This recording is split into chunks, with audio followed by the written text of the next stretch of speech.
Chopping samples on MPC Studio is a fast and creative process.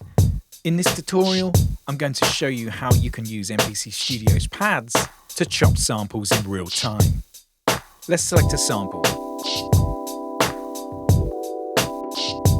Now let's press the Modes button. Pad 5 takes us into Sample Edit. Now let's change our mode from Trim to Chop. We can now use the pads to chop our sample. As I hit each pad, it's now creating the chop in real time across our sample. To adjust our start and end points on each sample, simply press the Start button or the End button, press the sample, and now adjust the chop, which is displayed on the LCD screen using the data wheel.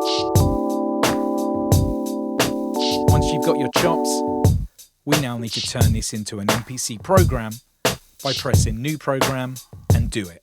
Now let's bring this over our beat. We'll press our main menu, select a new track, now press Program Select, and we'll go to our new slice program and press Overdub and record our idea.